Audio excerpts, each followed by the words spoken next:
Hi, welcome to the Shepherd's Rest Doc Talk. This is episode 186A. I'm Cam and this is Julie. Hello.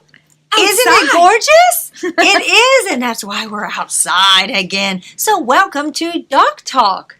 Actual Doc Talk. Yeah, like for real business outside. So, Yeah. There may be some background noise. Who knows?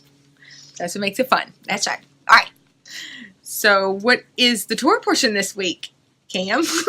Gee, I got so enthralled with the beauty, I forgot what I was doing. Yeah, so we will be discussing Leviticus 14 and 15, 14:1 to 15:33. This, again, is separated from what is usually a double portion. So last week we had a short one. This week we have a short one. And the rest of the year we will have that. Little ones here and there. It's fabulous. That is fabulous. Now, if you would like to check out some of our previous year's Doc Talks, they are 41 A and B, 92 A and B, and 138. First time around, people. Woo! All right, so chapter 14 of Leviticus is full of symbolism, foreshadowing, and all these other great things. And, I mean, if you understand Messiah, you know basically anything about the cross, Calvary, then reading chapter 14, you should be like, light bulb, light bulb, light bulb, light bulb. Is this where the lepers Yes, are this is the cleansing of the lepers. Okay. And if you notice, it's the cleansing. The only thing we have about healing, let's just go there right now, is when we go to 14 verse 2, it says, or actually verse 3, but I'm going to read 2 and 3. It says, and it doesn't say and. I'm just saying and. Let me start. 14:2. This shall be the Torah, or the instruction, of the leper for the day of his cleansing. Okay, not healing, but cleansing. He shall be brought to the priest, and the priest shall go out of the camp, and the priest shall look and see if the leprosy is healed in the leper. All right. So the first thing that happens is just actually looking. Remember, the priest is the one who declared him unclean, and now the priest will be the one who declares him clean. All right. Nothing to do with it being healed. You know, so it doesn't say go to the priest to be healed. That has to have already happened.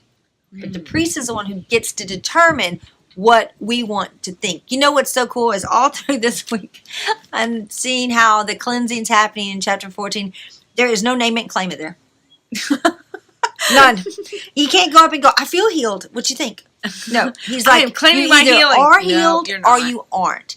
And if you are healed, then you can go through the cleansing. And I love this because let's look at the way some of the verses read about the cleansing.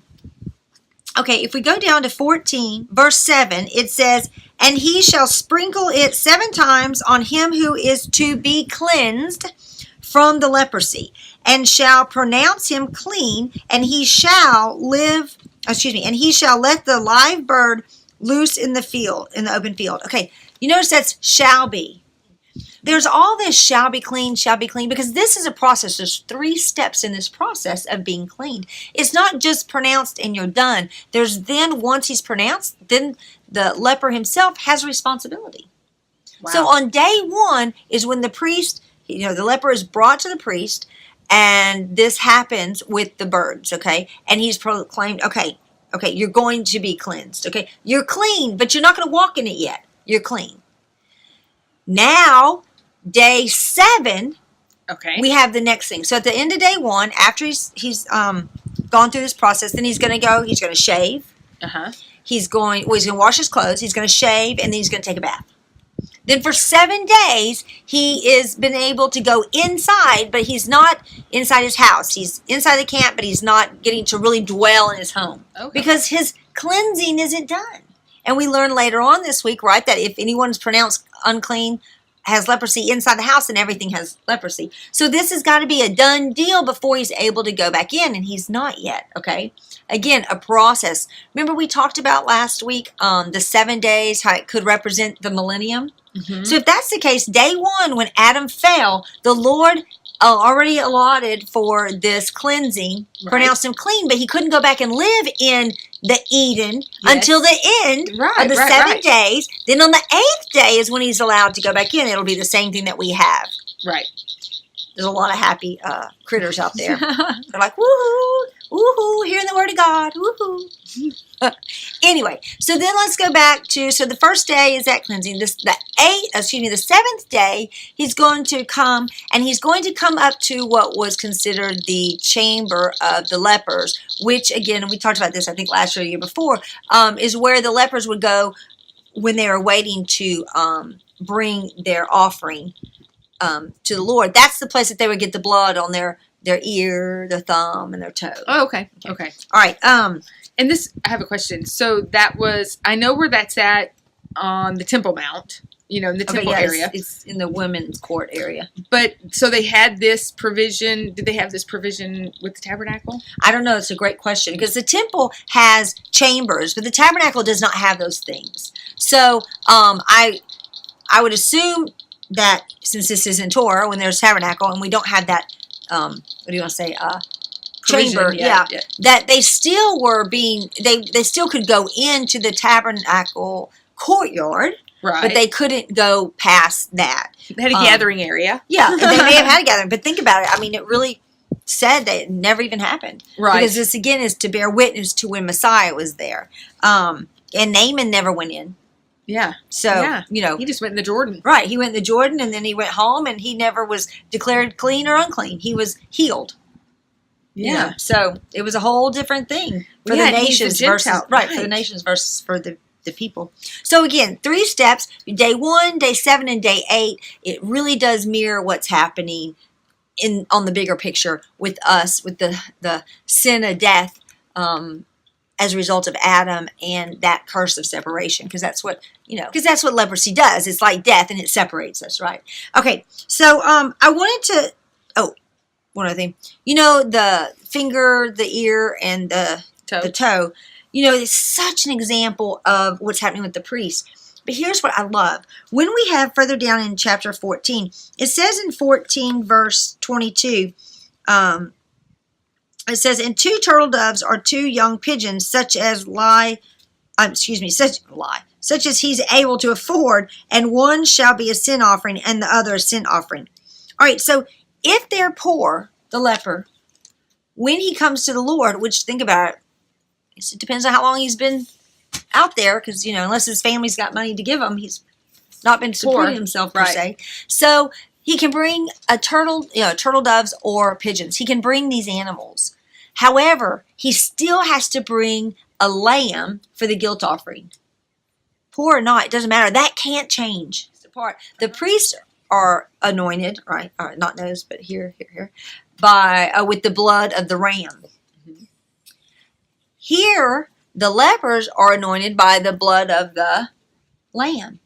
They have to have the lamb, because the lamb's blood is the only thing that will take that away. I love it. The death. Yes, and isn't that awesome that that's what the Lord's making sure that the leper is bringing in order to properly, not just cleanse him, but also to cleanse his consciousness, which we see in Hebrews. He's going to be okay that this is what happened. One of the things, once a leper is cleansed completely at the end of that 8 days, he just goes back in. We have this example with Simon. I think it's in Matthew 26. And that's where Messiah is at Simon the leper's house. He says Simon the leper. So what if it didn't say that? I mean, what if it just said at Simon's house, and this is where the woman comes with the a jar of alabaster, and anoints him, prepares him for death. Okay. I mean, he's still being prepared for death, so how does it really change the story? But when you understand the process of a leper being healed, Simon the leper wasn't actually a leper. He'd been cleansed. It's believed that he's the one at the beginning of Matthew who the Lord heals or cleanses, and now they're dining together. So he was a leper. He was just not at the time of Matthew 26. Correct. He's healed. But they referred to him as the leper. And I love that, because here we have in his house, where he's a walking testimony, okay, of how being cleansed and being brought back in his house is where Messiah is being anointed for his death, who will do that very thing on the spiritual level for all of mankind, being able to bring him back in.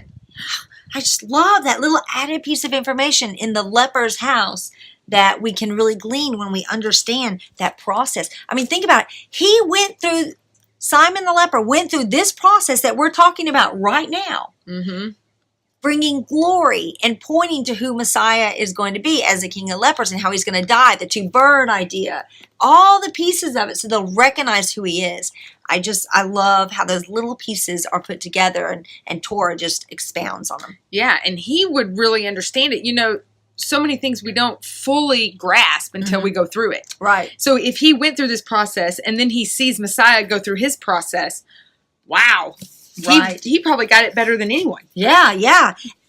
And I mean, he was anointed, ear, finger, toe, to go out basically and be a minister to all the people in the world. Right. And in his house, he's watching the prep of now the heavenly priest, high priest, who's going to go through this as well. Yeah. We had the earthly and the heavenly right there together. I love it. It's amazing. Yeah, it really is.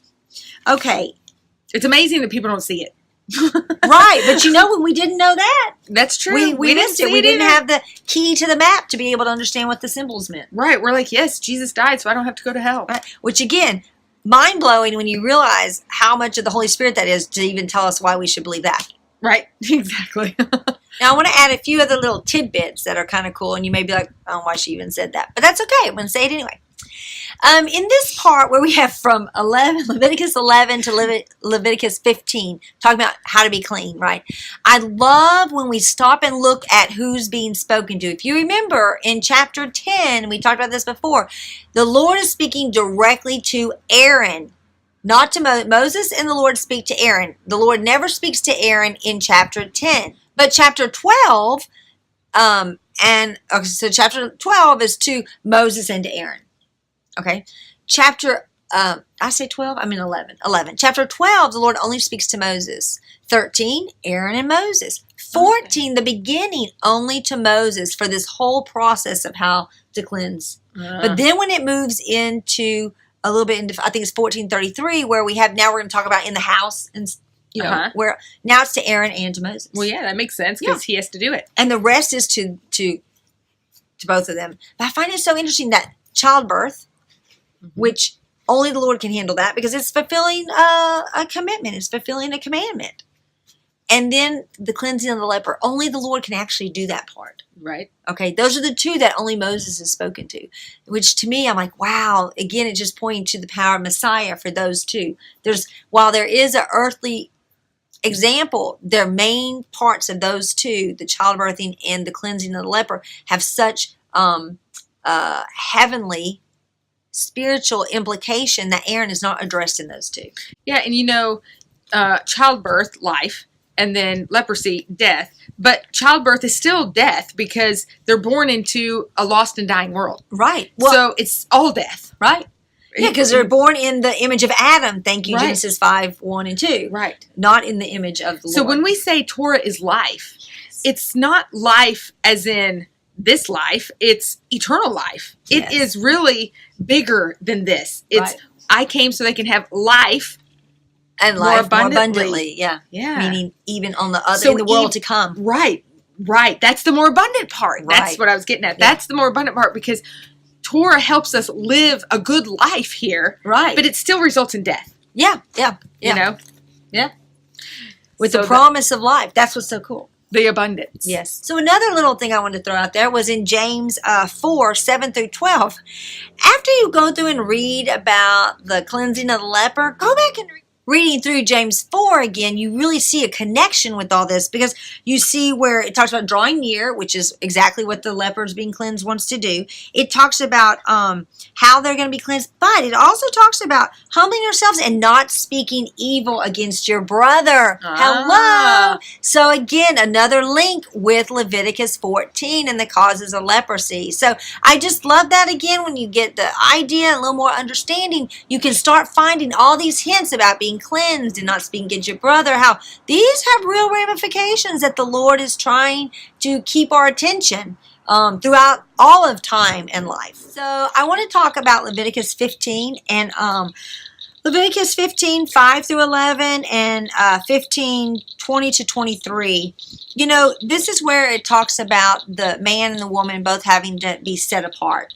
And so often you hear this with menstruation for woman, and that is true. She has a 7 day set apart, and then or 14. And the way that works, I'm sure some people are like, I don't want to hear it, but these are everyday life situations that the Lord is addressing for a reason. You know, He may not address like, oh, if you happen to have food on your cheek, what you should do, because you just wipe it off.